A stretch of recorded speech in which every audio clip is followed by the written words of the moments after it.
Chapter 1. Truth Leaves Fingerprints. Much of what we believe was handed to us before we were old enough to question any of it. Our faith, our understanding of God, our explanation for why the world works the way it does. None of it started with us. It came from parents, pastors, priests, teachers, traditions, and cultures that inherited it from somebody else before them. Most people never stop to examine that inheritance. They defend it, build their lives on top of it. And when life finally applies real pressure, not inconvenience, not discomfort, but the kind that strips a man down to what actually remains, they find out whether what they were handed can truly carry the weight. A lot of times it cannot carry the weight life eventually places on it. The strange thing about inheritance is that we rarely recognize it while it is happening. A child does not choose a language. A child does not choose a religion. A child does not choose a nation. A child does not choose the stories that explain why the world works the way it does or what happens after it ends. Those arrive first. Choice arrives later. Long before we possess the ability to evaluate a belief, the belief has already been introduced. Long before we can examine an assumption, the assumption has already begun shaping how we interpret everything around us. The categories form early. The framework settles in quietly, and by the time most people are old enough to ask whether any of it is actually true, the framework has already become the lens through which they would examine it, which makes honest examination unusually difficult. The process is so universal that most people never notice it happening at all. Imagine being born in medieval Europe. The world would appear one way: heaven above, hell below.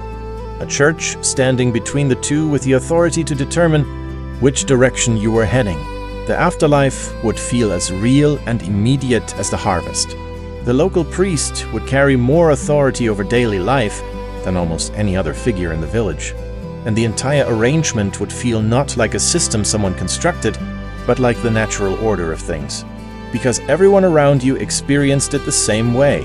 Now imagine being born in ancient Egypt. The world appears entirely different.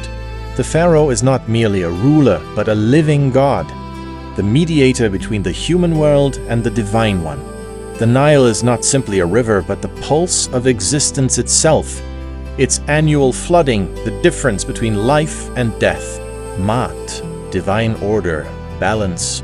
Truth governs not just human behavior, but the movement of the cosmos. And that framework, too, would feel not like an inherited story, but like observable reality. Civilizations that have risen and fallen across human history. Yet each child grows up experiencing their inherited framework not as an inheritance, but as reality itself. That observation is not an attack on tradition.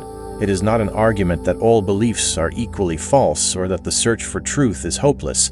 It is simply a recognition of how human beings learn, and how quietly that learning can determine the boundaries of what a person considers thinkable for the rest of their life. The danger appears when inheritance becomes invisible, because invisible assumptions are the hardest assumptions to examine.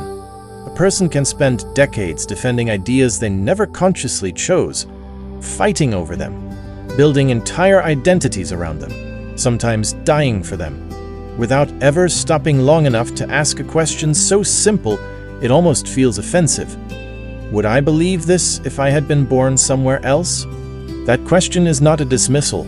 It is not an argument that your beliefs are wrong or that the people who handed them to you are lying.